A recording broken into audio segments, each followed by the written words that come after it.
2 പത്രോസ് 3:13 മൂന്നാമത്തെ എപ്പിസോഡാണ് നിങ്ങൾ കേട്ടുകൊണ്ടിരിക്കുന്നത്. അപ്പൊ രക്ഷിക്കപ്പെട്ടാൽ നമുക്ക് എന്തുണ്ടാകണം? കുറ്റബോധം ഉണ്ടാകണം. എപ്പോൾ രക്ഷിക്കപ്പെട്ട വിശ്വാസിയിൽ പാപം ചെയ്യുമ്പോൾ എന്തുണ്ടാകണം? അനുതാപം ഉണ്ടാകണം, കുറ്റബോധം ഉണ്ടാകണം. ഇന്നത് കാണുന്നില്ല. Hallelujah, hallelujah. ഒരു വിശ്വാസിയുടെ കാശ് മേടിച്ചു, തിരിച്ചു കൊടുക്കാൻ നേരത്ത് തന്നെ പറഞ്ഞു, ഇന്ന ആവശ്യത്തിൽ വെച്ചേക്കണ കാശാണ് കേട്ടോ, സമയമാകുമ്പോൾ എനിക്ക് തന്നേക്കണേ. അത് ഞാൻ തന്നേക്കാന്ന് പറഞ്ഞു. ആ കറക്റ്റ് ഡേറ്റ് ആയപ്പോൾ വിളിച്ചു കഴിഞ്ഞാൽ എന്ത് ചെയ്യുക? ഫോണിക്കൂടിയുള്ള മറുപടി എന്തായിരിക്കും? പാസ്റ്റർ ഇപ്പൊ പ്രതികരിക്കുന്നില്ല, ഇപ്പൊ ഫോൺ എടുക്കുന്നില്ല. രക്ഷിക്കപ്പെട്ടവനാ. എടാ, മാന്യമായ ഒരു ഭാഷയിൽ പറയേ, സൗര എനിക്ക് തരാൻ പറ്റിയ പ്രതീക്ഷയോടെ തരാൻ പറ്റില്ല, ശ്രമിച്ചുകൊണ്ടിരിക്കുക, പ്രാർത്ഥിച്ചുകൊണ്ടിരിക്കുക, പെട്ടെന്ന് തന്നെ കൊണ്ടു തരും. അവർ കൊടുത്തില്ല, ആ വാക്കെങ്കിലും വലിയൊരു ആശ്വാസത്തിന്. ഫോൺ എടുക്കത്തില്ല. ഞാൻ പലരെയും കണ്ട് മനസ്സിലാക്കിയ ഒരു കാര്യമാണ്, ഫോൺ വിളിച്ചെങ്കിൽ ഫോൺ എടുക്കത്തില്ല. ഫോൺ എടുത്തൊരു ക്ഷമാചനം നടത്തി ഉള്ളത് പറയാൻ എന്താ കുഴപ്പം?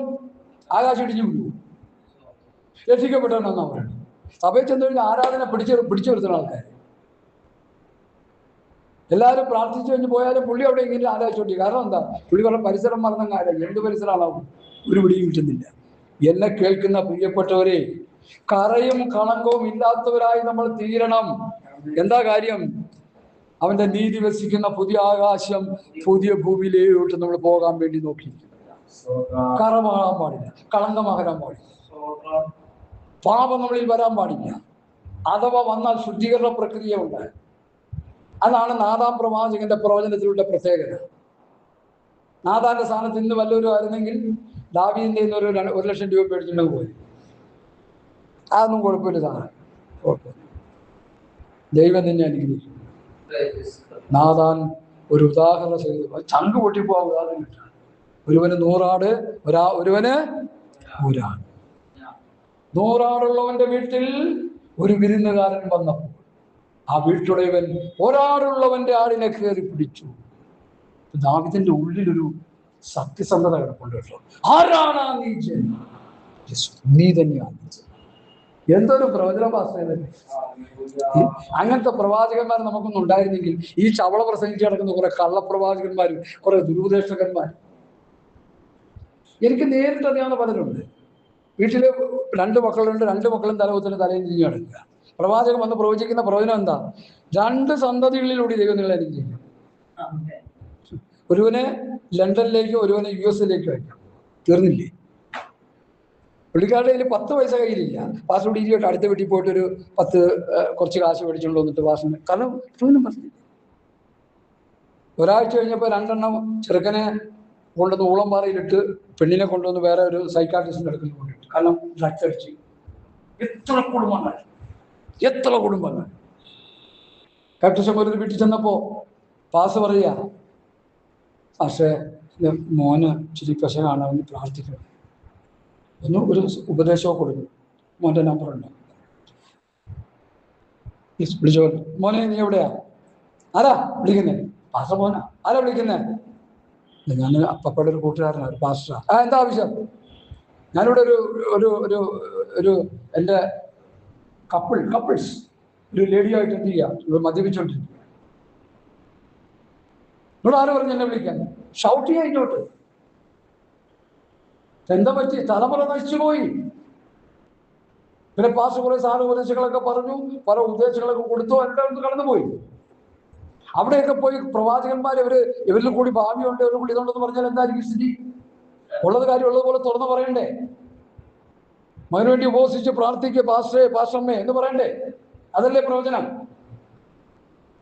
അതിന് പകരം വാലല്ല തലയാക്കുമെന്നും പറഞ്ഞ് കാര്യം മേടിച്ചോണ്ട് പോകും. ചെറുക്കനെ പോലീസ് പിടിച്ചോണ്ടും പോയി. ഇതൊക്കെയാണ് ഇന്ന് നടന്നു വരുന്നത്. ഒരു വീട്ടിൽ ചെന്ന് 2 സഹോദരിമാരും പ്രവചിച്ചു. അത് പറയാതിരിക്കാൻ പറ്റത്തില്ല കേട്ടോ. പ്രവചിച്ച കാര്യം എന്താണെന്നറിയോ? ആ പ്രവചനത്തിന്റെ വിഷയം നിങ്ങൾ കേൾക്കണം. ആ 2 സഹോദരിമാരാ പ്രവചിച്ചത് ഇങ്ങനെയാണ്. അമ്മാമ്മയും അപ്പാപ്പനും. അമ്മാമ്മയ്ക്ക് 68 വയസ്സോളം, 73 വയസ്സോളം ഉണ്ട് അപ്പച്ചൻ. നിങ്ങളുടെ ഈ ഏറ്റവും ഇളയ മോന് നിങ്ങളുടെ മകൻ ഈ പ്രായമുള്ള സമയത്ത് ഇത് കേട്ടിട്ട് ചങ്ക് പൊട്ടി. അവരിത് കേട്ട് അന്നും മുതൽ വിഷമം. കാര്യം ദൈവം അതെല്ലാം ശരിയാക്കി തരും, ദൈവം പ്രവർത്തിക്കുമെന്നൊക്കെ പറഞ്ഞ് കുടുംബം പറഞ്ഞ് ഒരു 15,000 രൂപയും മേടിച്ച് 3-4 സാരിയും കൊടുത്ത് അവർ വിട്ടു. അത് കഴിഞ്ഞപ്പോൾ ആ വീട്ടിലേക്ക് ക്യാപ്റ്റൻ ഷമ്മൽ വന്നു കഴിഞ്ഞപ്പോഴത്തേക്കും നിങ്ങളെന്തെങ്കിലും വിഷമിച്ചിരിക്കുന്നു? നല്ല വിശ്വാസമില്ല. അതിങ്ങനെ ഒരു പ്രവചനം പറഞ്ഞു. ആര് പറഞ്ഞു? എന്താ പ്രവചനം? കൃത്യമായിട്ട് പറഞ്ഞു. എപ്പോൾ പോയി ഒരു അരമണിക്കൂറായുള്ള പോയിട്ട് പാർട്ടിയുടെ അസിസ്റ്റന്റിനെ വിട്ട് വണ്ടി എടുത്തിട്ട് അതിൽ പോകാൻ പറഞ്ഞു. എവിടെയെങ്കിലും പോയി കണ്ട് പിടിച്ചോണ്ട് പോകാൻ പറഞ്ഞു. പുള്ളി അങ്ങനത്തെ ഒരാളാണ്, കർക്കശക്കാരല്ല. പക്ഷെ പൊടി പോലും കണ്ടില്ല, അവരങ്ങ് പോയി. പാർട്ടി നിങ്ങളിതൊന്നും കേട്ട് വിഷമിക്കേണ്ട കാര്യമൊന്നുമില്ല, ഇതൊക്കെ വെറുതെ പറയുകയാണ്, കുടുംബത്തെ ഛിദ്രമാക്കുകയാണ്. അതിനെ കുറിച്ച് പറയുന്നത് എന്താ? അറുപ്പാനും മുടിപ്പാനും മോഷിപ്പാനും നശിപ്പിക്കുവാനാണ് പിശാച് വരുന്നത്. അനേകരുടെ പ്രവചനങ്ങൾ ദൈവത്തോട് അടുപ്പിക്കുകയല്ല ചെയ്യുന്നത്. പ്രവചിക്കുന്നവനോ എന്താ പ്രവചനം? 14:3 1 കൊരിന്ത്യർ 14:3. പ്രവചിക്കുന്നവനോ പ്രബോധനത്തിനും. വായിച്ചോട്ടാ, വാക്യം വായിച്ചു. അതല്ലേ പ്രവചനം. 14:3 1 കൊരിന്ത്യർ 14:3. പ്രവചിക്കുന്നവനോ ആത്മീയ വർധനയ്ക്കും പ്രബോധനത്തിനും ആശ്വാസത്തിനുമായി മനുഷ്യരോട് സംസാരിക്കുന്നു. പ്രബോധനം, ആത്മീയ വർധന, ആശ്വാസം. എന്താശ്വാസം? ഈ ഭൂമിയിൽ കുഞ്ഞുങ്ങളെ നിങ്ങൾക്ക് കഷ്ടങ്ങളുണ്ട്, എങ്കിലും ധൈര്യപ്പെടുവിൻ, ഞാൻ ലോകത്തെ ജയിച്ചിരിക്കുന്നു. കഷ്ടത സഹിഷ്ണുതയും സഹിഷ്ണുത ശുദ്ധതയും ശുദ്ധത പ്രത്യാശയും ഉളവാക്കുന്നുവെന്നറിഞ്ഞ് കഷ്ടങ്ങളിൽ പ്രശംസിക്കുക. അതാണ് സ്തോത്രം, ആശ്വാസം. കർത്താവ് താൻ ഗംഭീരനാഥത്തോടും പ്രധാന തോന്നിന്റെ ശബ്ദത്തോടും ദൈവത്തിന്റെ കാഹളത്തോടും കൂടി സ്വർഗത്തിൽ നിറഞ്ഞു വരും. ക്രിസ്തുവിൽ മരിച്ചവർ മുമ്പ് എഴുന്നേൽക്കുകയും പിന്നെ ജീവനോടെ ശേഷിക്കുന്നവരെ നാം ഒരുമിച്ച് കർത്താവിനെതിരേൽപ്പാൻ മേഘങ്ങളിൽ എടുക്കപ്പെടും. ഈ വചനങ്ങളെ കൊണ്ട് അന്യോന്യം ആശ്വസിച്ചു കൊള്ളുവിൻ. അതാണ് ആശ്വാസം. ഈ ഭൂമിയിൽ നമുക്ക് ചൂടേറിയ അനുഭവങ്ങളാണ്, കഷ്ടതകളാണ്, ബുദ്ധിമുട്ടുകളാണ്, ഞെരുക്കങ്ങളാണ്. എന്നാൽ കർത്താവിന്റെ രാജ്യത്തിൽ മഹാസന്തോഷത്തിലേക്ക് നമ്മൾ പ്രവേശിക്കുമെന്ന് വചനത്തിലൂടെ അവർ ആശ്വസിപ്പിക്കുക. ഇങ്ങനെ നാം അനേക കഷ്ടങ്ങളിലൂടെ ദൈവരാജ്യത്തിൽ കടക്കേണ്ടവരാകുന്നുവെന്ന് അപ്പോസ്തലന്മാർ സഭയെ ആശ്വസിപ്പിച്ചു, സന്തോഷിപ്പിച്ചു. വരുവാനുള്ള തേജസ് വിചാരിച്ചാൽ ഈ കാലത്തിലെ സാരമില്ല എന്ന് പറഞ്ഞു. അപ്പൊ സാരമില്ലാതിരിക്കണമെങ്കിൽ എന്തോ ചെയ്യണം? മാമി, വരുവാനുള്ളതും ചിന്തിക്കണം. ഭാവിയെ കുറിച്ച് നമ്മൾ ചിന്തിക്കണം. ഈ ചിന്തിക്കണ വേറെ വല്ലതൊക്കെ അല്ലെങ്കിൽ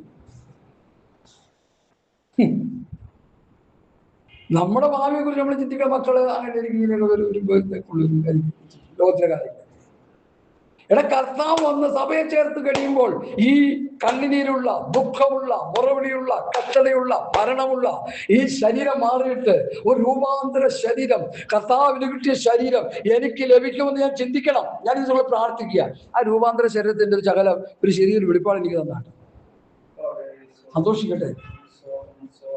കഷ്ടപ്പാടുകളും ബുദ്ധിമുട്ടുകളാണല്ലോ ഈ ഭൂമിയിലുള്ളത്. ഒന്ന് സന്തോഷിക്കാൻ, വരുവാനുള്ള തേജസ്സിനെ കുറിച്ച് വിചാരിക്കാൻ. പൗലോസ് പറഞ്ഞിരിക്കുകയല്ലേ, വരുവാനുള്ള തേജസ് വിചാരിച്ചാൽ ഈ കാലത്തിലെ കഷ്ടങ്ങൾ സാരമില്ല. വിചാരിക്കണം. വിചാരിക്കാത്തോളത്തോളം കാലം എന്താണ്? കഷ്ടങ്ങളും പ്രയാസങ്ങളും അത് വലിയ ബുദ്ധിമുട്ടായിട്ട് നിലപാടി തോന്നുന്നു. അതുകൊണ്ട് നമ്മുടെ ഭാവിയെ കുറിച്ച് പ്രവചന പുസ്തകമാണെന്ന് തോന്നുന്നു. ഭാവികാലം ഓർത്തവൾ പുഞ്ചിരിയിടുന്നു, സന്തോഷിക്കുന്നു. സഭ സെക്രട്ടറി സ്ഥാനം കിട്ടും, പ്രസിഡന്റ് സ്ഥാനം കിട്ടും, എനിക്ക് വലിയ കസേരയിൽ നിന്ന് സന്തോഷിക്കുക. അതാണ് ഇവ വളരെ ചിന്ത. Hallelujah, hallelujah. ഇന്ന് കേൾക്കുന്ന പ്രിയപ്പെട്ടവരെ, നമ്മുടെ അടിസ്ഥാനം പോലും മറിഞ്ഞു കിടക്കുകയാണെന്ന് പലപ്പോഴും ചിന്തിക്കാറുണ്ട്. നമുക്ക് കർത്താവിന്റെ രാജ്യത്ത് പോയി ജീവിക്കുവാൻ എന്നിൽ എന്താണ് കറ? എന്നിൽ എന്താണ് കളങ്കം? എന്റെ ജീവിതത്തിലുള്ള തെറ്റുകുറ്റങ്ങൾ എന്തൊക്കെയാണ്? എന്റെ ബലഹീനതകൾ എന്തൊക്കെയാണ്? രൂപാന്തരം പ്രാപിക്കുമ്പോൾ, കാഹളം ധരിക്കുമ്പോൾ രൂപാന്തര പ്രക്രിയ എന്നിൽ നടക്കാതിരിക്കാൻ എന്നിൽ എന്ത് കുറവുണ്ട്? മരിച്ചുപോയ കല്ലറയിൽ പോയി കിടന്ന് വിശ്രമിക്കാനല്ല, കർത്താവ് വരുമ്പോൾ എന്ത് ചെയ്യണം? ഷാക്കിപ്പുട്ടാന്ന് ഉയർത്തെഴുന്നേറ്റ് വരണം. അതിനെന്ത് തടസ്സം എന്റെ ജീവിതത്തിൽ ഉണ്ടാകുമെന്ന് നമ്മൾ ചിന്തിക്കണം. ഹല്ലേലൂയ. അങ്ങനെ ചിന്തിച്ച് ചിന്തിച്ച് ചിന്തിച്ച് ചിന്തിച്ച് എന്ത് ചെയ്യണം? നമ്മൾ നമ്മുടെ ജീവിതത്തെ ശുദ്ധീകരണത്തിലേക്ക് നടത്തിക്കൊണ്ടിരിക്കണം. തെറ്റുകുറ്റങ്ങളോട് വിള പറയും. അപ്പൊ ഞങ്ങളുടെ കർത്താവിദാസൻ എപ്പോഴും പറയും, ലോകത്തിൽ നമ്മൾ ഓരോ ദിവസവും ഇങ്ങനെ അകന്ന് അകന്ന് അകന്ന് അകന്ന് അകന്ന് പോകണം. പാട്ടുപാടും, ലോകമെനിക്കു വേണ്ട, ലോകത്തിലൊന്നും വേണ്ട, പോകണം യേശുവിനാതെ നോക്കി. പ്രാക്കൾ പോലെ പറക്കണമെന്ന് എന്തൊക്കെയാ! ഭയങ്കര പാട്ടൊക്കെയാ, നല്ല പാട്ടാ. പക്ഷെ എന്ത് ചെയ്യാ?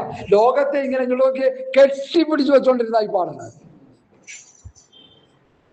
ലോകത്തെ കെട്ടിപ്പിടിച്ചു വെച്ചോണ്ടായി പാട്ട് പാടും. അല്ല, ആകുന്നു മാറി. വിശുദ്ധന്മാരെ വീഴ്ത്തിയ ലോകമാണ്. കരുത്തനായ ശിംശോനന്റെ ഹൃദയത്തിലേക്ക് കർത്താവ് വരികയാണ്. ശിംശോൻ എന്തായിരുന്നു? ഇതാ ഫെലിസ്ത്യർ വരുന്നു എന്ന് പറഞ്ഞപ്പോ ശിംശോൻ എന്ത് ചെയ്യും? കെട്ടുകളെല്ലാം ഒന്ന് പയ്യെങ്ങനെ ആക്കി കൊടുത്താൽ മതി, കെട്ടുകളെല്ലാം പൊട്ടിത്താരും. പരിശുദ്ധാത്മാവിന്റെ ശക്തി തന്റെ ജീവിതത്തിലുണ്ടായിരുന്നില്ലേ? ദൈവശക്തി തന്നിൽ വ്യാപരിച്ചു കൊടുത്തു. എന്താ കാര്യം? താനൊരു വൃതസ്ഥനാ. നമ്മളും വൃതന്മാരാ. കഴിയുമെങ്കിൽ സകല വൃതന്മാരെയും തെറ്റിപ്പാനായി വലിയ അത്ഭുതങ്ങൾ അടയാളങ്ങൾ കാണിക്കും. ശ്രദ്ധിച്ചോളാം. അത്ഭുതങ്ങളുടെയും അടയാളങ്ങളുടെയും പിറകെ പോകുന്ന പെന്തക്കോസ്തുകാരെ നിങ്ങൾ കേട്ടുകൊള്ളുക.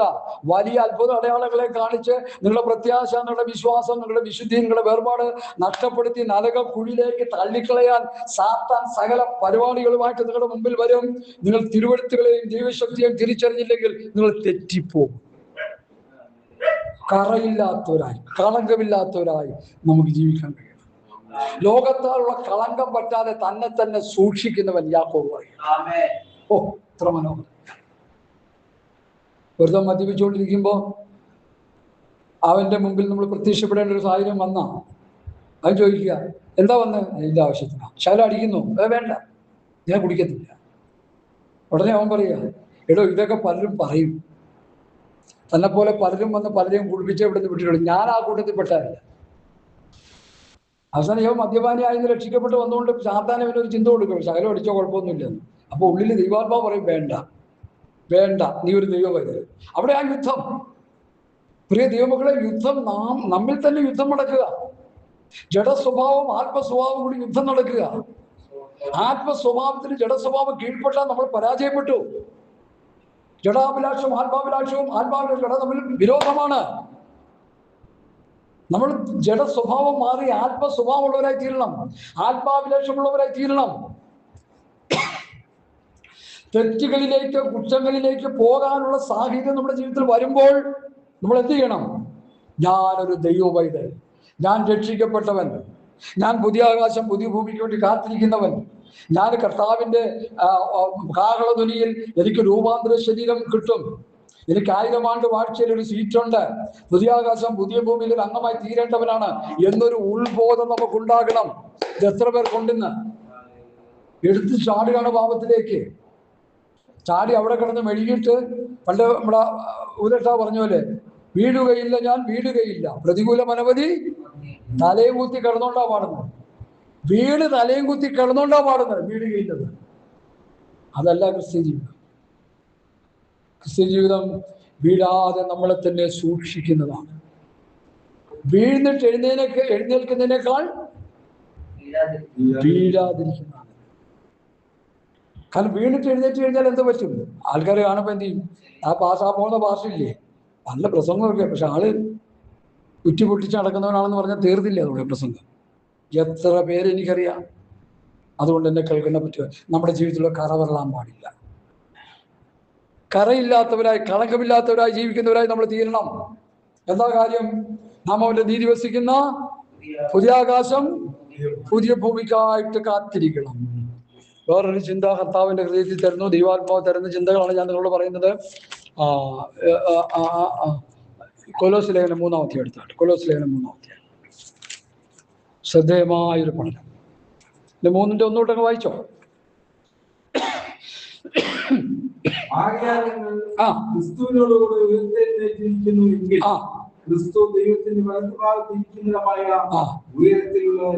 അപ്പൊ പുതിയ ആകാശം പുതിയ ഭൂമിക്ക് വേണ്ടി കാത്തിരിക്കുന്നവൻ എന്ത് ചെയ്യണം? ഉയരത്തിലുള്ള ചിന്തിച്ചോണം, ഉയരത്തിലുള്ള അന്വേഷിച്ചോണം. അടുത്ത ഭൂമിയിലുള്ളതല്ല. ആമേൻ. അടുത്ത നിങ്ങൾ മരിച്ച് നിങ്ങളുടെ ജീവൻ ക്രിസ്തുവിനോടുകൂടെ ഓ ഹല്ലേലൂയ. നിങ്ങൾ മരിച്ചു, നിങ്ങളുടെ ജീവൻ ക്രിസ്തുവിനോടുകൂടി ദൈവത്തിൽ മറഞ്ഞിരിക്കുന്നു. സുരക്ഷിതമായിട്ടിരിക്കുകയാണ് നമ്മൾ. അടുത്ത നമ്മുടെ ജീവനായ ക്രിസ്തു വെളിപ്പെടുമ്പോൾ ജീവനായ ക്രിസ്തു വെളിപ്പെടുമ്പോൾ എത്ര പ്രത്യാശ നിർഭരമായ ഒരു ഉപദേശമാണ് അവിടെ പൗലോസ് പറയുന്നത്.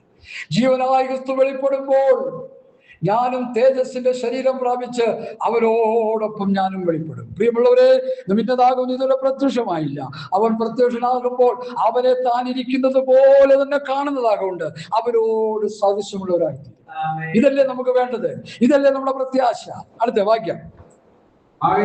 ആകയാൽ അവ ജീവനായ ക്രിസ്തു വെളിപ്പെടുമ്പോൾ നിങ്ങളും തേജസ്സിൽ വെളിപ്പെടും. ആകയാൽ അതുകൊണ്ട് ദുർനടപ്പ്, അശുദ്ധി, അതിരാഗം, ദുർമോഹം, വിഗ്രഹാരാധന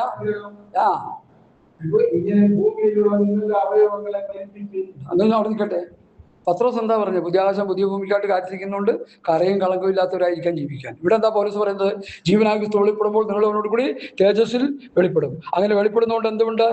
ആകയാൽ അങ്ങനെ വെളിപ്പെടുന്നത് കൊണ്ട് ദുർനടപ്പ്, അശുദ്ധി, അതിരാഗം, ദുർമോഹം, വിഗ്രഹാരാധന, അത്യാഗ്രഹം, ഇങ്ങനെ ഭൂമിയിലുള്ള നിങ്ങളുടെ അവയവങ്ങളെ മരിപ്പിക്കാൻ പറഞ്ഞാൽ കൊന്നു കളയണം. ആ ഇല്ലായ്മ ചെയ്ത് കളയണം ദൈവത്തിനിരുന്നത്. ഇപ്പൊ ഉപവസിക്കുന്ന എന്തിനാ? പാസ് ഞാനൊരു കാർ മേടിക്കാൻ പോവാ, അപ്പൊ ഞാൻ ഒരു 3-4 ദിവസം ഉപവസിക്കുക. എൻ്റെ കാർ മേടിക്കാൻ. പിന്നെ അത് കഴിഞ്ഞ് കൊച്ചിലൊരു ജോലി കിട്ടാൻ ഉപവസിക്കുക. പിന്നെ ഒരു വീട് പണിതെടുക്കണം, ഉപവസിച്ചാൽ. എന്റെ പൊന്നു ദൈവമക്കൾ, ഇതിലൊന്നുമല്ല ഉപവസിക്കേണ്ടത്. ഈ പറഞ്ഞ വിഷയങ്ങൾ, പൗലോസും പത്രോസും പറഞ്ഞ വിഷയങ്ങൾ നമ്മളിൽ ഉണ്ടോ എന്ന് നോക്കി ശുദ്ധീകരണം പ്രാപിക്കാനോ ഉപവസിക്കുക. അതാ എന്നെ പഠിപ്പിച്ചു, ഉപദേശം പഠിപ്പിച്ചത്. ഉപവസിക്കുമ്പോൾ നമ്മുടെ ജീവിതത്തിലുള്ള കറയും കളങ്കവും അശുദ്ധികളും കർത്താവ് വെളിപ്പെടുത്തി തരും. അതിനോട് വിട പറഞ്ഞ് ഒരു ശുദ്ധീകരണം പ്രാപിച്ച് മുമ്പോട്ട് വരും. അതിനാ ഉപവസിക്കേണ്ടത്. ആ ഉപവാസത്തെ പോലും എടുത്ത് തിരിച്ചിട്ടിരിക്കും ദുർവിരക്ഷകന്മാരെ. ഉപവസിച്ച് പ്രാർത്ഥിക്കുന്നത് നമ്മുടെ ആത്മീയ നിലവാരത്തിൽ എന്തെങ്കിലും കോട്ടം സംഭവിച്ചോ? പാപം വല്ലതും നമ്മളിൽ വാഴുന്നോ? അശുദ്ധി നമ്മളിൽ വാഴുന്നോ? തെറ്റുകുറ്റങ്ങൾ നമ്മളെ മുറുകെ പിടിച്ചിരിക്കുന്നു. ഇവിടുത്തെ ഈ റോമാലേഖനം 3-ാം അധ്യായത്തിന്റെ വിഷയം മുറുകെ പറ്റുന്ന പാപം. ഹല്ലേലൂയ. നമ്മളെ മുറുകെ പറ്റുന്ന പാപം. എബ്രായ ലേഖനം 12-ാം അധ്യായത്തിൽ ആകെ നാമസാക്ഷികൾ ഇത്ര വലിയൊരു സമൂഹം നമുക്ക് ചുറ്റി നിൽക്കുന്നുണ്ട്. സകല ഭാരവും മുറുകെ പറ്റുന്ന പാപവും വിട്ട് നമുക്ക് മുൻപിൽ വെച്ചിരിക്കുന്ന ഓട്ടം സ്ഥിരതയോടെ ഓടുക. മുറുകെ പറ്റുന്ന പാപം വിട്ടോടുക, പാപം വിട്ടോടുക, പാപത്തോട് എതിർത്ത് നിൽക്കുക, പാപത്തോട് പോരാടുക, പാപത്തെ കീഴ്പ്പെടുത്തുക. ഇതൊക്കെയല്ലേ ഉപദേശം? പാസ്റ്റേ, ഇതൊക്കെ ഞങ്ങൾക്ക് ബുദ്ധിമുട്ടുള്ള കാര്യമാണ്. ഇത് ബുദ്ധിമുട്ടുള്ള കാര്യമാണെങ്കിൽ പുതിയ ആകാശം പുതിയ ഭൂമിയിൽ ആമ്പിള്ളേര് പോയി താമസിക്കും.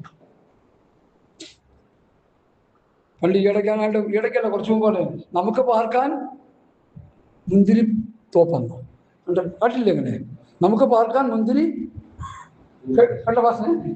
കേട്ടില്ല? മുന്തിരിത്തോപ്പ്. ലോക മനുഷ്യർ പാടിക്കണോടല്ല മുന്തിരിത്തോപ്പ്. എടാ, നരകത്തിൽ കിടന്ന് പുഴുവരിക്കാൻ പോകുന്നവരൊക്കെ പറയുന്നത് എന്താ? മുന്തിരിത്തോപ്പ് ഇട്ടാൻ പോകുന്നു.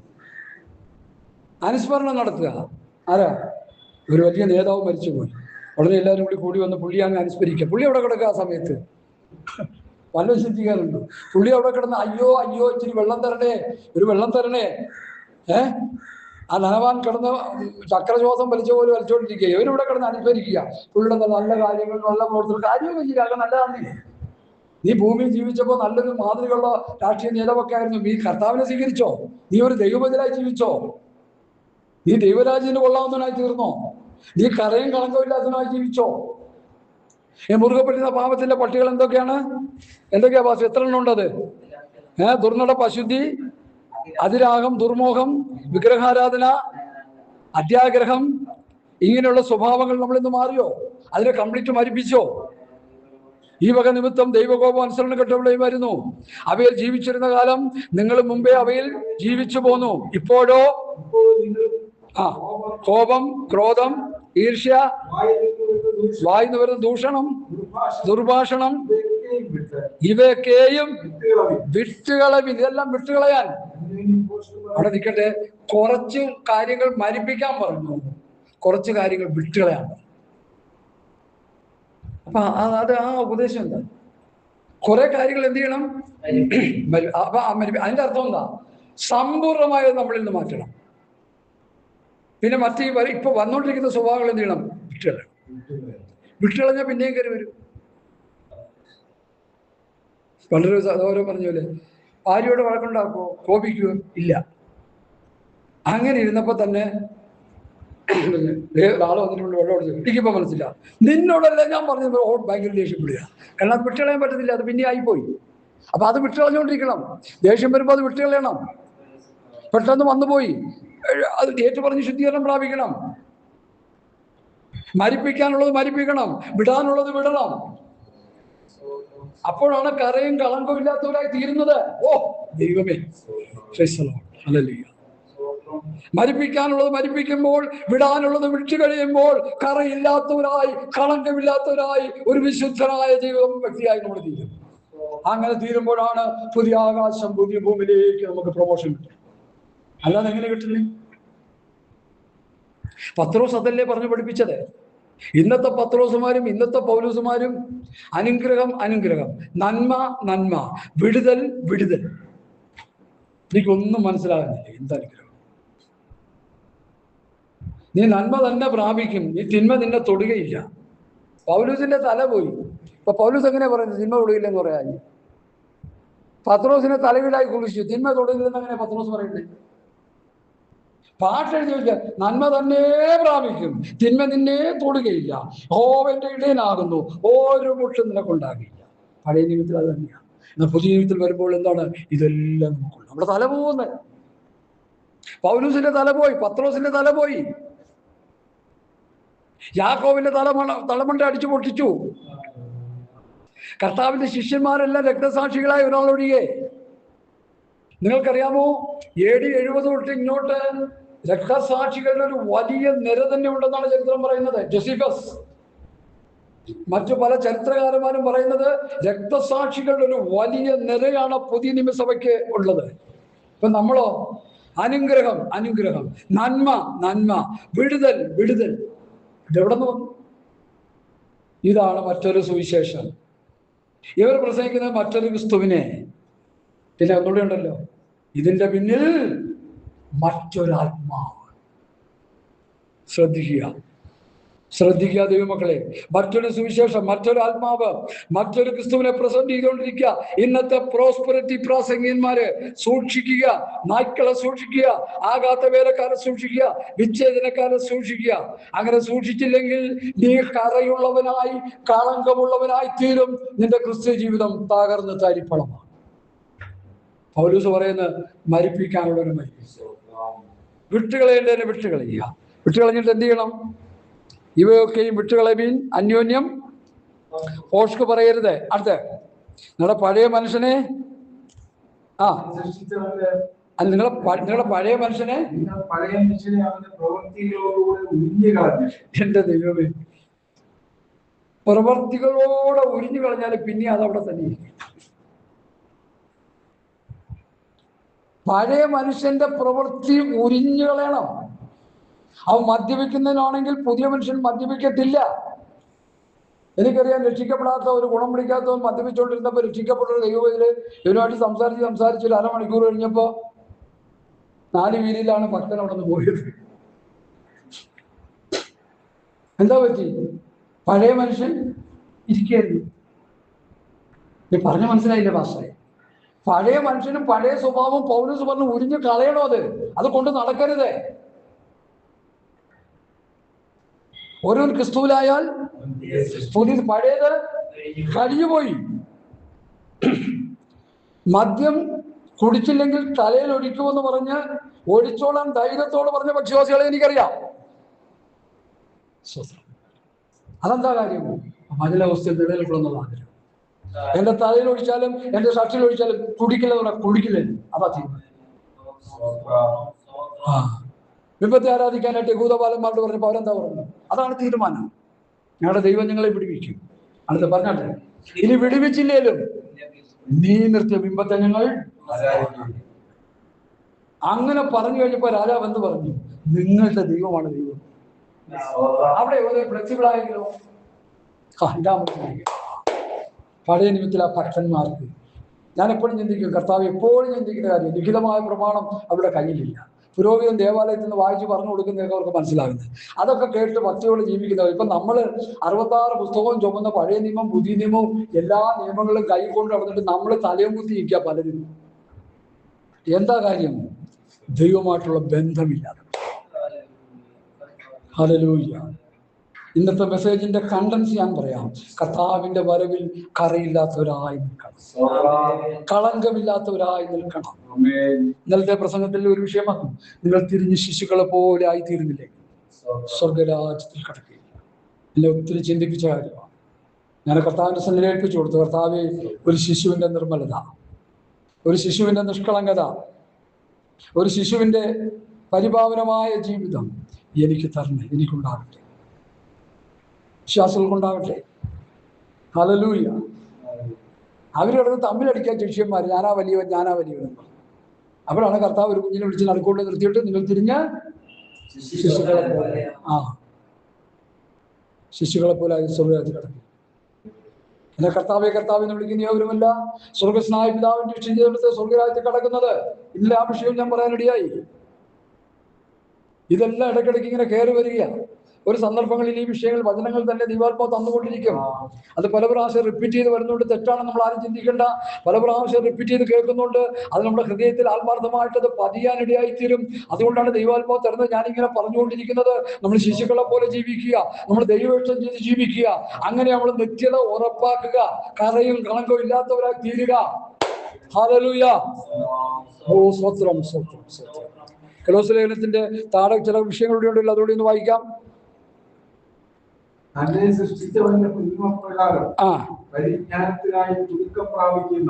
അല്ല, അതിന് മുമ്പ് കുറച്ച് വാക്കുകളുണ്ട്.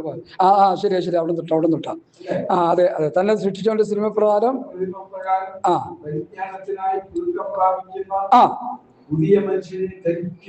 പുതിയ മനുഷ്യനെ ധരിച്ചിരിക്കുന്നുവല്ലോ എന്നല്ലേ? അതാ കറക്റ്റ്, ധരിച്ചിരിക്കുന്നുവല്ലോ. അതാ ശരി. വേദോസ്തത്തിലും മറ്റോ കയറുന്നുണ്ട് വൈറസ് ഇടയ്ക്കിടയ്ക്ക്. അതാ ഈ പുസ്തകത്തിന്റെ തർജ്ജിമ വന്ന് യാഥാർത്ഥ്യത്തെ മുഴുവൻ മാറ്റിക്കളയുന്ന രീതി ഉണ്ടെന്നാണ് പണ്ട് പരിഹാസന്മാർ പറഞ്ഞത്. ധരിച്ചിരിക്കുന്നുവല്ലോ. അതിൽ യഹൂദനും യവനനും എന്നില്ല. അപ്പൊ ഒരു ജാതി മതസ്ഥരും ഇല്ല, എല്ലാവരും അതിലൊന്നും പോലെയാ. അടുത്ത ഒന്നുമില്ല. ഇനി അടുത്ത കാര്യം ഒന്ന് വായിച്ചാട്ടെ. കൊലോസ്യ ലേഖനത്തിൽ അടുത്ത വിഷയം.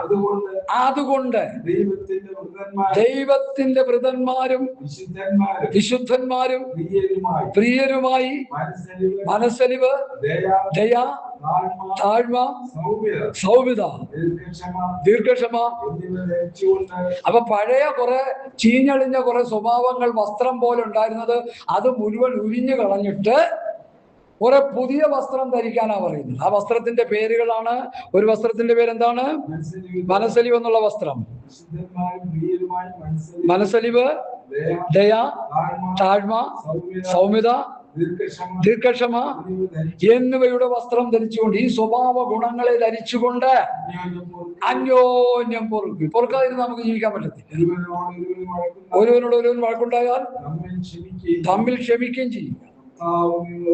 കർത്താവ് നിങ്ങളോട് ക്ഷമിച്ചതുപോലെ നിങ്ങളും ചെയ്യും.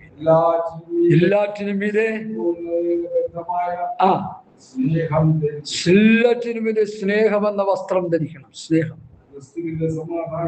നിങ്ങളുടെ ഹൃദയങ്ങളിൽ വാഴട്ടെ, ഏക ശരീരമായി വിളിക്കപ്പെട്ടു. മതി. എത്ര മനോഹരമായി ഈ കൊലോസ്യ ലേഖനമൊക്കെ സഭയിലെ കൊണ്ട് വായിച്ച് കേൾപ്പിച്ചാൽ മതി. ഈ വാക്യങ്ങളെ കൊണ്ട് വായിച്ച് കേൾപ്പിച്ചാൽ മതി. ദൈവത്തിന്റെ ആലോചനയല്ലേ? പൗലോസ് എന്താ പറയുക? ദൈവത്തിന്റെ ആലോചന ഒട്ടും മറച്ചു വെക്കാതെ മുഴുവനും അറിയിച്ചു തരാം. അത് ദൈവത്തിന്റെ ആലോചനയാണ്. റോമാലേഖനം മുതൽ പൗലോസ് എഴുതിയ 14 ലേഖനങ്ങളും ദൈവത്തിന്റെ ആലോചനയാ. പത്രോസിന്റെ ദൈവത്തിന്റെ ആലോചനയാ. യോഹന്നാൻ എഴുതിയ ലേഖനം ദൈവത്തിന്റെ ആലോചനയാ. യാക്കോബ് എഴുതിയ ലേഖനം ദൈവത്തിന്റെ ആലോചനയാ. ഒരൊറ്റ അധ്യായമുള്ള യൂദ എഴുതിയ ദൈവത്തിന്റെ ആലോചനയാ. ഇത് ദൈവസഭയെ വായിച്ച് കേൾപ്പിക്കേ. 1 തെസ്സലോനിക്കർ 5 അവസാന ഭാഗം ഒന്ന് വായിച്ചോട്ടെ. അവസാനത്തെ വാക്യം 1 തെസ്സലോനിക്കർ 5 അവസാനത്തെ വാക്യം. കർത്താവായ യേശു ക്രിസ്തുവിന്റെ കൃപ ആ നിങ്ങളോടുകൂടെ ഇരിക്കുമാറാകട്ടെ. അടുത്ത് 28 അതിനു മുമ്പുള്ള വാക്യം. സകല സഹോദരന്മാരെ വിശുദ്ധ ചുംബനത്താൽ ആ വന്ദനം ചെയ്യുവിൻ. അടുത്ത് കർത്താവാണ് സഹോദരന്മാരെയൊക്കെയും ആ ഈ ലേഖനം വായിച്ചു കേൾപ്പിൻ. പൗലോസ് ആണയിട്ട് പറയാണ് കർത്താവാണ് ഈ സഹോദരന്മാരൊക്കെയും ഈ ലേഖനം ചെമ്മം ചെയ്താൽ നമ്മൾ വായിച്ചു കേൾപ്പിക്കത്തില്ല. നമ്മൾ സങ്കീർത്തനം വായിച്ചുകൊണ്ടിരിക്കും. കർത്താവാണ് ആണയിട്ട് പറയുക, എല്ലാവരെയും വായിച്ചു കേൾപ്പിക്കണം, ഇത് പ്രസംഗിച്ച് കേൾപ്പിക്കണമെന്ന് അപ്പോസ്തലൻ പറയുമ്പോ ആ ദൈവത്തിന്റെ ആലോചന നമ്മൾ നിരർത്ഥകമായി ചെയ്യണം. കാരണം പുതിയ നിയമ ഉപദേശങ്ങളെ ജനത്തെ ആത്മീയമായി വളർത്തിയെടുക്കുന്നത്. പഴയ നിയമം കൊല്ലുന്ന പ്രമാണമാണ്, ഇരുട്ടിന്റെ പ്രമാണമാണ്, അത് മരണത്തിന്റെ പ്രമാണമാണ്. സംശയമുള്ളവർ 2 കൊരിന്ത്യർ ലേഖനം 3-ാം അധ്യായം 1 മുതൽ 8-10 വായിക്കുമ്പോൾ അതിലും വ്യക്തമായിട്ടുണ്ട്. അങ്ങോട്ട് പോകാൻ സമയമില്ല. അതുകൊണ്ട് ദൈവസഭയുടെ ഉപദേശം ശക്തമായി സഭയെ പഠിപ്പിക്കുമ്പോഴാണ് അവർ കറയില്ലാത്തവരായി കളങ്കമില്ലാത്തവരായി തീരുന്നത്. അല്ലെങ്കിൽ അവർക്ക് കറയുണ്ടാവും, കളങ്കമുണ്ടാവും. Hallelujah, hallelujah, hallelujah. ഇനി നമുക്ക് പത്രോസിന്റെ ലേഖനത്തിലേക്ക് വരാം, തിരിച്ചു വരാം.